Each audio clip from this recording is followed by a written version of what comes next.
ಖಾಸಗಿ ವ್ಯಕ್ತಿಗಳ ಅಕೌಂಟ್ಗೆ ಅಂದ್ರೆ 700 ಜನ ಅಕೌಂಟ್ಗಳಿಗೆ ಹಾಕತ್ತೆ.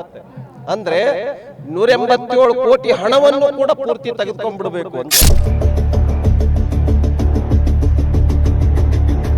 14 ಸೈಟ್ ರಿಜಿಸ್ಟ್ರೇಷನ್ ಮಾಡಿಸ್ಕೊಳ್ಬೇಕು ತಮ್ಮ ಪತ್ನಿ ಹೆಸರಿಗೆ ಅಂದ್ರೆ ಅವರು ಮುಖ್ಯಮಂತ್ರಿ ಇರೋದ್ರಿಂದ ಅದು ಸಾಧ್ಯ ಆಯ್ತು, ಅಥವಾ ಅವರು ಉಪಮುಖ್ಯಮಂತ್ರಿ ಇದ್ದಾಗ ಸಾಧ್ಯ ಆಯ್ತು. ಇದರ ನೈತಿಕ ಹೊಣೆ ಹೊತ್ತು ರಾಜೀನಾಮೆ ಕೊಡಬೇಕು ಅಂತ ನಾವು ಈ ಪಾದಯಾತ್ರೆಯಲ್ಲಿ.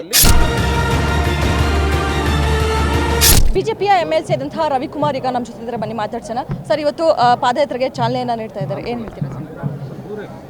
ಈ ಒಂದು ಪಾದಯಾತ್ರೆಯ ಬಹುಮುಖ್ಯವಾಗಿರ್ತಕ್ಕಂಥ ಉದ್ದೇಶ ಏನಪ್ಪ ಅಂತ ಹೇಳಿದ್ರೆ, ಈ ಸರ್ಕಾರ ಅತ್ಯಂತ ಭ್ರಷ್ಟ ಸರ್ಕಾರ ಆಗಿದೆ.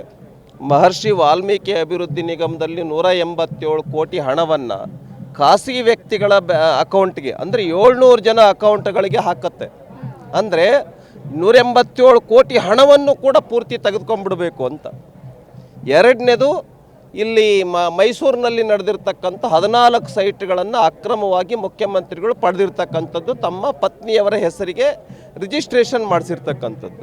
ಸಾಮಾನ್ಯ ವ್ಯಕ್ತಿಗಳ ಕೈನಲ್ಲಿ ಇದನ್ನು ಮಾಡಿಸೋಕ್ಕೆ ಸಾಧ್ಯನಾ? 1 ಸೈಟ್ ರಿಜಿಸ್ಟ್ರೇಷನ್ 2 ಸೈಟ್ ರಿಜಿಸ್ಟ್ರೇಷನ್ ಮಾಡಿಸ್ಕೋಬೋದು, ಹೆಚ್ಚು ಒಂದು 14 ಸೈಟ್ ರಿಜಿಸ್ಟ್ರೇಷನ್ ಮಾಡಿಸ್ಕೊಳ್ಬೇಕು ತಮ್ಮ ಪತ್ನಿ ಹೆಸರಿಗೆ ಅಂದರೆ ಅವರು ಮುಖ್ಯಮಂತ್ರಿ ಇರೋದರಿಂದ ಅದು ಸಾಧ್ಯ ಆಯಿತು, ಅಥವಾ ಅವರು ಉಪಮುಖ್ಯಮಂತ್ರಿ ಇದ್ದಾಗ ಸಾಧ್ಯ ಆಯಿತು.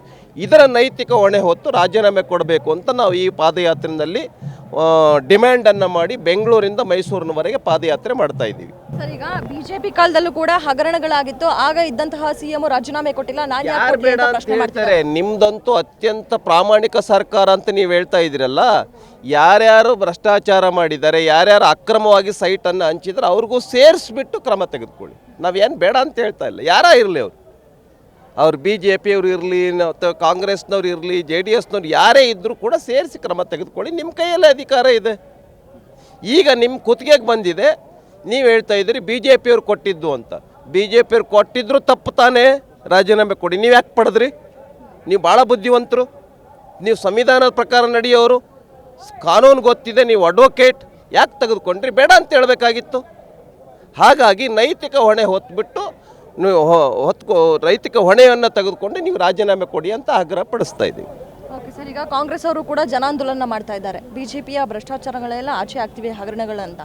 ನೋಡಿ, ಈಗ ಅವರು ನಾವು ಈ ವಿಷಯಗಳನ್ನು ಬಯಲಿಗೆ ಎಳೆದಿದ್ದಕ್ಕೆ ಅವರು ತೆಗೆದುಕೊಂಡಿದ್ದಾರೆ. ಭಾಳ ಪೂರ್ಣ ಮನಸ್ಸಿನಿಂದ ಅವ್ರು ಮಾಡ್ತಾ ಇಲ್ಲ. ನಾವು ಹೋರಾಟ ಮಾಡಿದ್ದಕ್ಕೆ ಇದಕ್ಕೋಸ್ಕರ ಏನಾದ್ರು ಒಂದು ಮಾಡಬೇಕಲ್ಲ, ಅದಕ್ಕೆ ಜನಾಂದೋಲನ. ಎಷ್ಟು ಜನ ಇದ್ದರು? ನಿನ್ನೆ ಎಣಿಸಿದ್ರೆ 500 ಜನ ಇರಲಿಲ್ಲ. ಇದರಲ್ಲಿ ಸಹಸ್ರ ಸಂಖ್ಯೆಯಲ್ಲಿ ಬರ್ತಾ ಇದ್ದಾರೆ. ಹಾಗಾಗಿ ನಾನು ಹೇಳೋದಕ್ಕೆ ಬಯಸ್ತೇನೆ, ಮಾನ್ಯ ಸಿದ್ದರಾಮಯ್ಯ ಅವರು ಈ ಒಂದು ಜಾಗದಲ್ಲಿ ಇದ್ದುಕೊಂಡು ಬಂಡತನವನ್ನು ಮಾಡ್ತಕ್ಕಂಥದ್ದು ಸರಿಯಲ್ಲ. ನೈತಿಕ ಹೊಣೆ ಹೊತ್ತು ರಾಜೀನಾಮೆ ಕೊಡಬೇಕು ಅಂತ ವಿನಂತಿ ಮಾಡ್ತೇನೆ.